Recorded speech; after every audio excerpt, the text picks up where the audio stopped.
Hello, everyone. My name is Tooways Asmal. Welcome to another episode of Tooways to Skin a Cat, a show where we talk career experiences, entrepreneurship, and investments.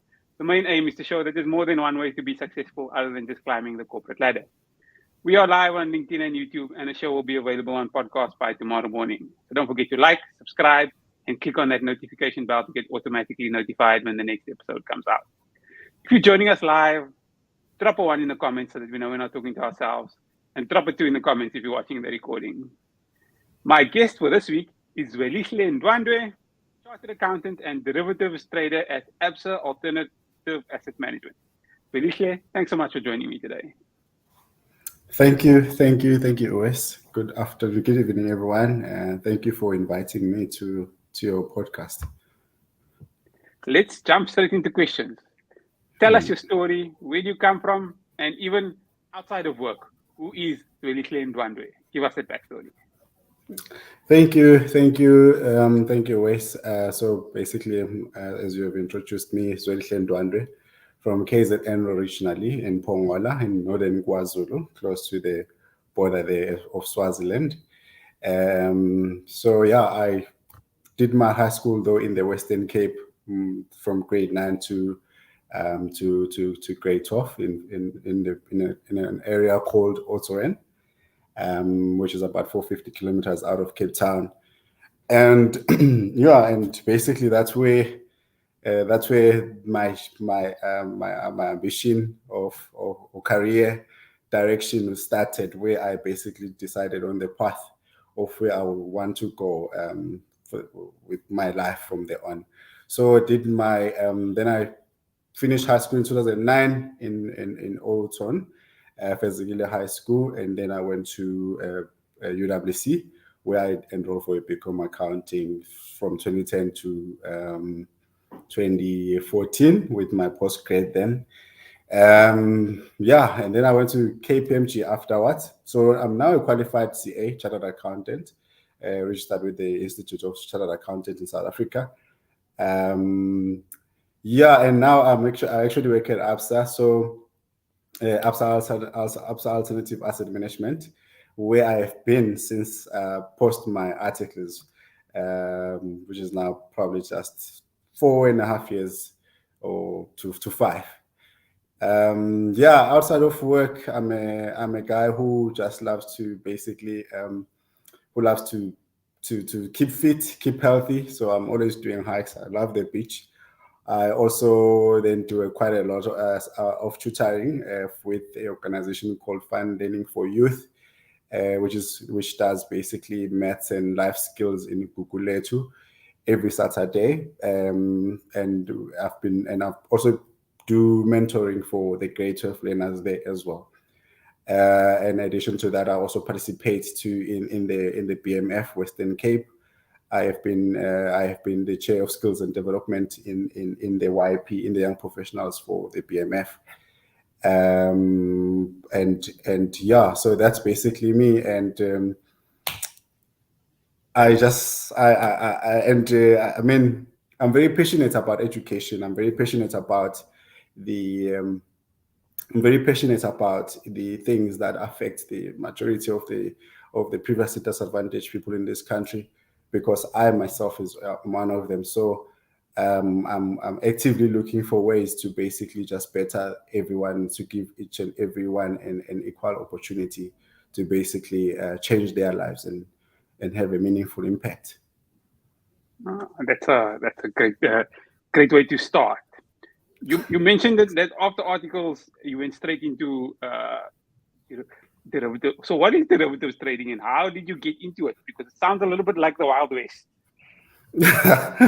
So basically, so there's a quite a story behind my move to ABSA.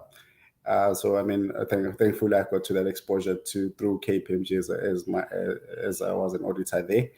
And then I had a good relationship with the client, and we basically, after my articles, they're like, the discussion about what are you doing next? I was like, I'm actually just, I'm not sure yet, but this is the career path I would like to take, which was sort of very broad. I was like, I basically just want to get into a space where I learn an asset management business from the ground to the top, because I'm someone who has absolutely no exposure previously before I started working for KPMG of what asset managers are and what do they do, etc., etc.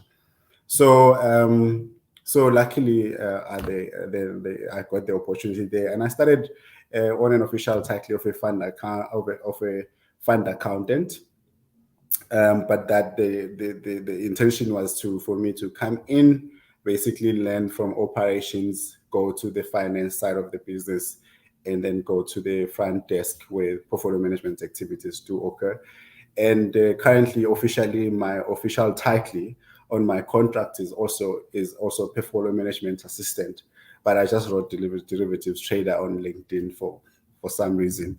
At ABSA, I do quite a lot as well. So it's not only just derivatives. Hence, the title is really portfolio management assistant. But I do quite a lot there, which is still looking. You know how asset managers are typically very small. So you find that it's also very much level, not a lot of hierarchy. So what happens there is that I basically just do look after the finance, and then I look at also the operational aspects in terms of reporting daily for our clients, etc. And then now the role which I've recently moved to, which is the portfolio management assistant role, which is where I do a lot of basically derivative trading. Derivatives trading, to answer your question now, I was just giving you a background to that now, to how this whole journey started.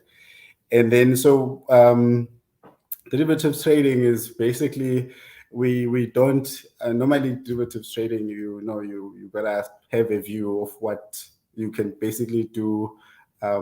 You can do anything where you can have a derivative contract on anything you want. It could be between the two of us on a sports game, on the next Kaizer Chiefs and Pirates match. Who's gonna win? If Pirates win, you pay me. If if Kaizer Chiefs loses, I pay you, or something or vice versa. So that's basically it. And the value of our agreement is based on that match. So that's basically derivatives. And what so derivatives, you can do them. You can speculate. You can do speculation where you basically say, I believe Pirates is gonna win. Just putting it in layman's terms, really. so that I know it can get quite tricky if you go technical on that. So just Pirates win, and then I pay you, etc., etc. So, but then you can speculate on that, or you can actually protect yourself. For example, if you've got assets that are USD denominated, you know that they are denominated in USD. So you would like the rand to be weaker, so that your value in USD is growing in terms for using through the currency depreciation of rands. So if you invest while the USD costs you 10 Rand, you would like it to go to 15 Rand, so that you can that 5 Rand gain just from Forex only, before the actual performance of your underlying. So that's what really our clients do. And also they've got that offshore exposure that they want to protect, or they basically they want to get a pickup. You've got a lot of bonds you're holding, and you want to get a pickup or some exposure in equity, and then you're going to put in alpha transport using a forward contract or a TRS, total return swaps, equity TRS, or you want to get international exposure, etc., etc. So you can do other things like as well minimum guaranteed returns using a combination of money market and derivatives, so that your money can be protected and get a certain predetermined return. If things go well in the equity market, you can get an extra pickup on that as well. So that's basically what we do there. And how I got into being the person who does it, it's really just because of the taking the opportunity, I guess, that I'm in the team, and I've started, like I said, I've started operations, moved finance. I've done finance now, even though I still look at the finances still now. I'm still responsible for.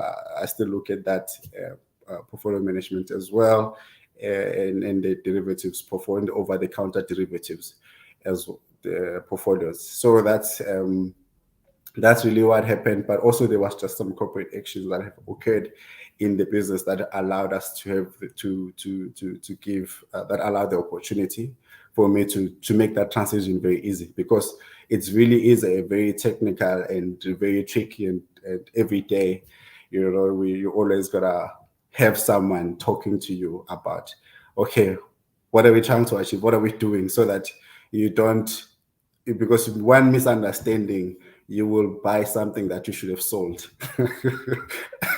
So it's really like, it's fast. It when it happens, it's very quick, and yeah. So it's been a fantastic journey.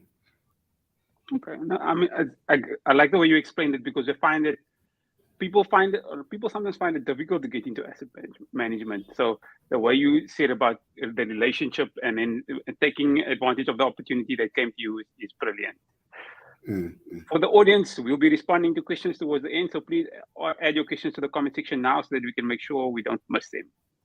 I noticed you spent some time in the technical department at KPMG too. So, I mean, you're moving from the technical department to derivatives trading. That sounds like moving from one side in one spectrum to the other side of the spectrum. How did you enjoy that technical department work, and how did you manage it too?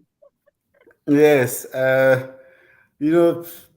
so at KPMG, fortunately I had the opportunity. When you're in the UK, they've got so many divisions which you could explore. So initially, I went into KPMG just to do audit in financial services companies only, and but then when I was there, then you learn, they've got a department of professional practice, which then looks after technical accounting questions, technical auditing questions, and general KPMG audit methodology.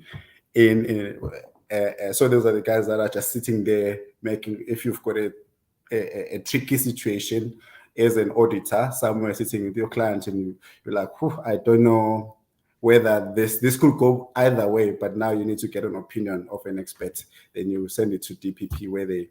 So then I wanted to just get that exposure there. And luckily, KPMG, my performance managers arranged for me to go to Johannesburg for 3 months.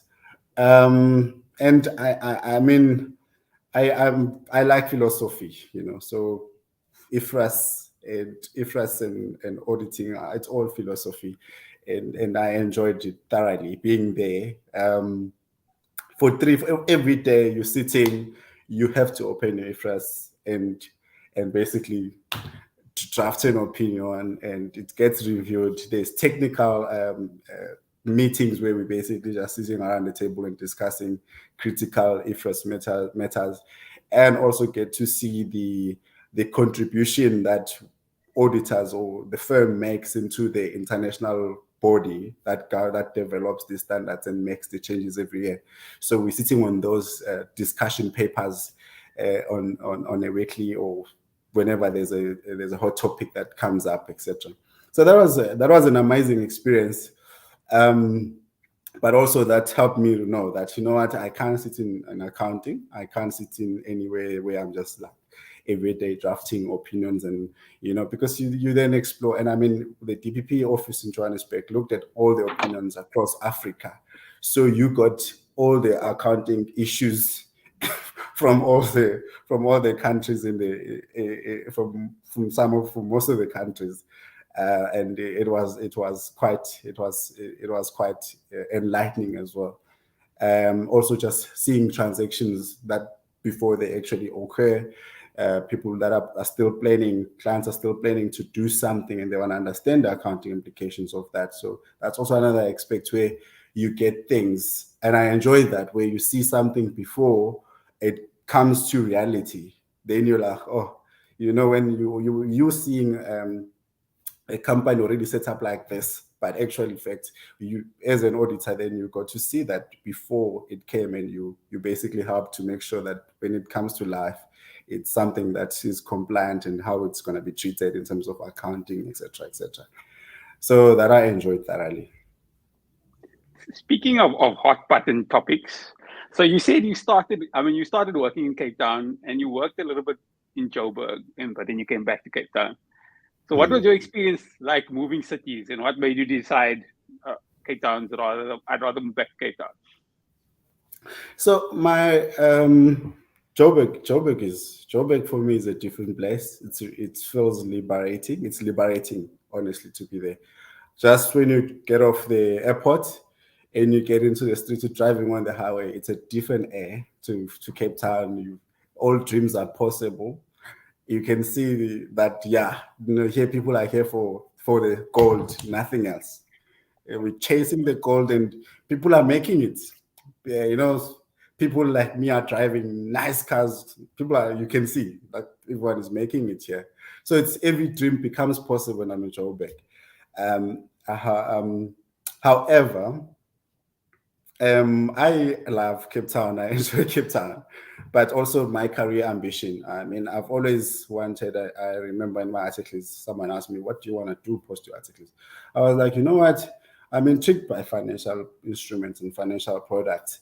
I really want to be in a space whereby we develop them, we make them, we develop, we bring products to life, etc. I want to understand that whole process. How do people do these things? Because honestly, I had no idea. So luckily, I mean, this opportunity comes. I'm not even aware that it's happening. That is something that I said in my second year of articles. That look, I want to join an asset manager or a business firm whereby I'm just going to be learning about products, financial instruments, etc., etc. So the asset management industry is really dominant here in Cape Town. By virtue of that, then I had to basically just be comfortable in Cape Town. And I mean, it's a lovely city. The culture is different. The corporate culture, though, in Joburg is quite like I said, it's really cutthroat for me. At KPMG, we work there. When we were working there, we were working harder than we were working in Cape Town. Well, that's for keeping both sides happy. So, good answer. Good answer. But I want to switch gears a little bit. I want to ask you about UWC. Yes. University of the Western Cape. I mean, the standard of the psycho training students that come from there are top level, but I find that a few of the students have a little bit of an inferiority complex when it comes to standing in their power. How do we make them realize that they're just as competent and sometimes more competent than their colleagues from, say, other more wealthier universities? What a fantastic question, and it makes me want to cry tears, because it's really something that we all, including myself, it's a struggle that I mean, I came out of articles, of UWC, not really knowing how the world of works. In fact, because most of us from UWC, we come from families whereby we're either the first person to go to university. In fact, there's no one is working in corporate, like in a corporate setup.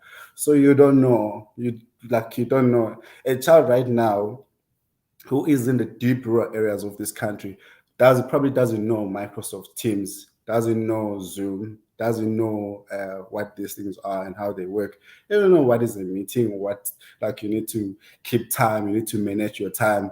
Because in the rural areas, the sun comes up, you're only using the sun. When the sun comes up, you wake up and send the cattle into the field. You come back, you milk them at 1 o'clock. You go to school, you come back. There's not that sense of drive to say, okay, this is how corporate works. So that's the composition of a UWC student, the majority. So it is a tricky question to say now. How do you? It's a multifaceted problem. How then do we make sure that the produce of the university carries themselves with confidence, knowing that they basically can do everything that can be done by any other university student in the country, top or bottom, in terms of their rankings, and even just, so how did I come over that? how did I cross over my own inferiority complex? It was really just making sure that I asked for feedback. Like, I want to know, how am I doing? So, and it started in class. I mean, at UWC, when you have a big class, I would make sure the point that I actually lift up my hand and just respond to a question or answer a question, so that I can develop that one skill that I didn't have, which is confidence to speak and to raise a voice and say what you mean firmly, with conviction. And so I started there because obviously that was a different setup from where I came from. So then I had to learn how to first speak in the middle of the crowd. Then from there on, I went to KPMG. It was about basically also again participating from day one and just putting myself out there, trusting that, well, I know the answer, so why am I not speaking it? If because most of the time you know the answer, but the problem is that you don't believe that you're the one who should be saying it. Someone else must say it because they are better, or they have the confidence, So that's something I had to take active steps to break it. It was deliberate. I had to act deliberately to say that, okay, I'm gonna answer this question. I'm gonna raise my hand to go and do this demonstration. I'm gonna raise my hand to, and also understanding that, you know what, I don't speak because everyone is speaking. I speak because there's something that actually I need to say, or there's, some people confuse those things between being loud and actually having a meaningful contribution in a conversation. If people didn't repeat each other's sentences in a meeting, we'll probably end them very early than the time they actually than they end now. But because everyone wants to basically be seen and be like, say something in a different way, it's like, So I'm that person, but and so the other point is that I actually made sure that I really did ask for feedback from, how did I do on this job? What can I do better next time? What do etc., etc. The one system that I find that kills many young professionals in corporates is the performance management system, which is basically, how are you doing? What is your contribution? And it is the simple things that we can't do that end up cutting our knees. Then your confidence automatically is going low, because first of all, it's time management, it's communication, communicating effectively. It doesn't mean you're delivering all your tasks on time, but it means that you can communicate when your task is not going to be delivered on time. Because it happens that we're not going to do everything on time. Things always are moving. But it's about knowing, okay, now I can't meet this target and therefore this deadline, therefore let me communicate this so that it can be managed way on time. And that doesn't make you incompetent, but you managing the project effectively by communicating, letting everyone know where it is, communicating the correct status of a project. So the performance management system, I think it's also one key thing that I don't know how that can be communicated, because when I got to the firm at first, I was like, I'm going to be rated. I thought I was just going to work and have fun. I didn't know that someone is going to be coming back to tell me that I am ineffective, inconsistent, or something like that. I honestly didn't know that. So I was shocked. But luckily, in your first 3 months, they are kind to you as a trainee. They're like, yeah, okay, this is what you should have done better. This is what you should, but we're not going to penalize you. Then the next 3 months, it's it's get tougher as you go up the ladder.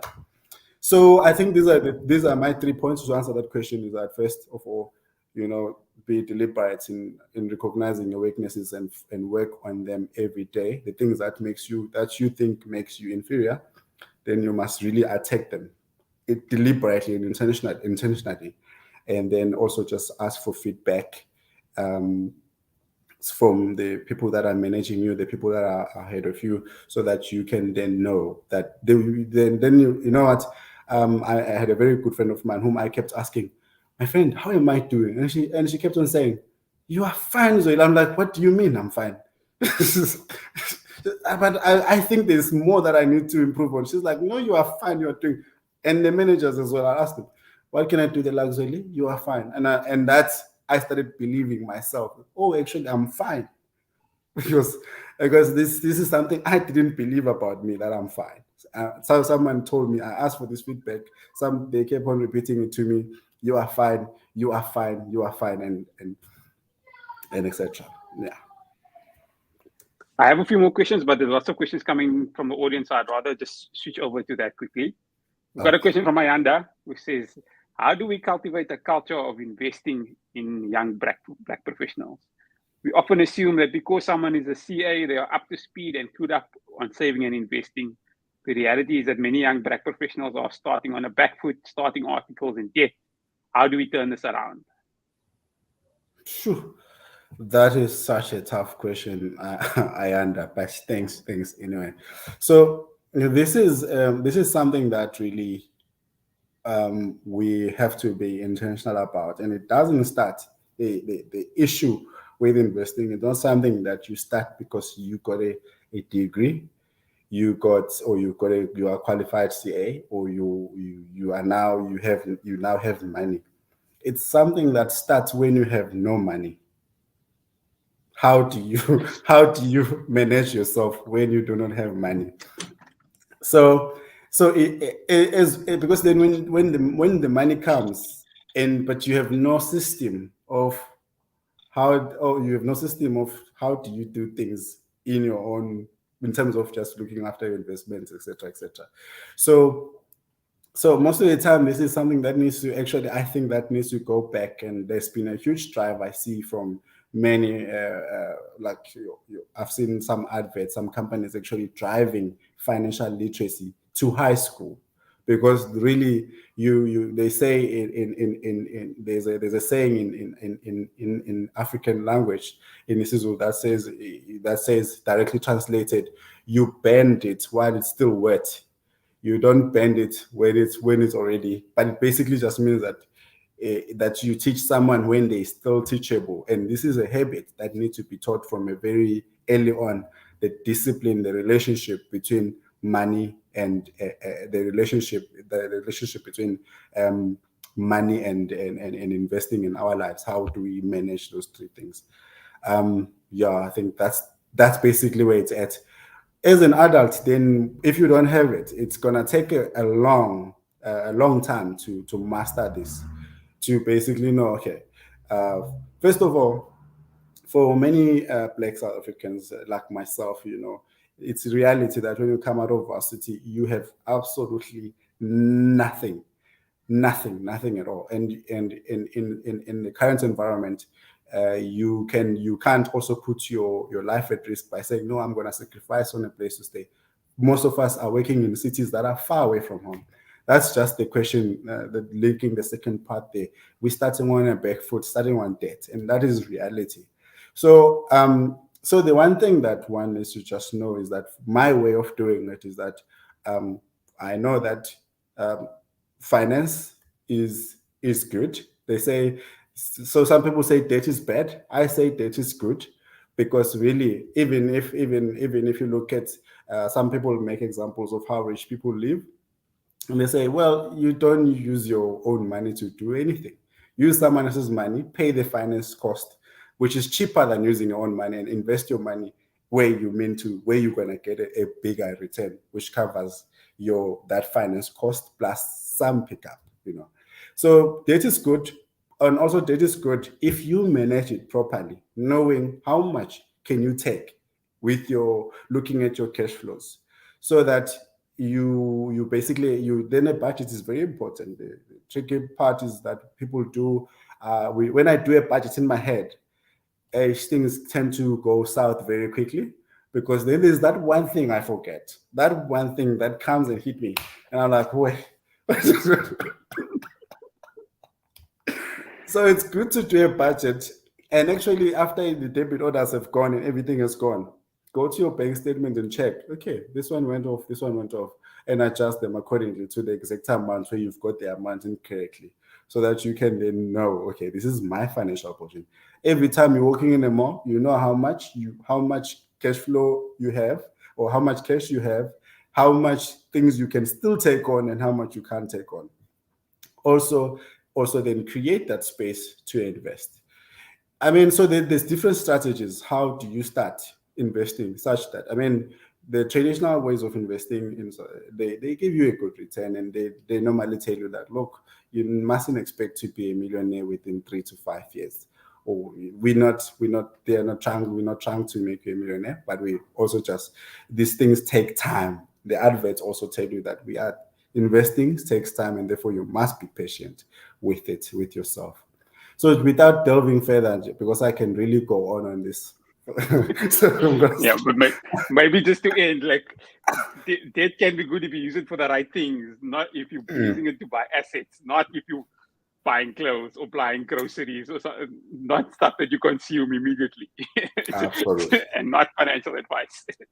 Absolutely. I will slip in one more question here from Laszlo, who says, how do you manage your time in terms of work-life balance when it comes to all your multiple commitments? I mean, you mentioned you were busy with quite a lot, exercise, helping with tuition, helping with all these things. How are you managing your time? So my philosophy is that we're gonna sleep when we're dead.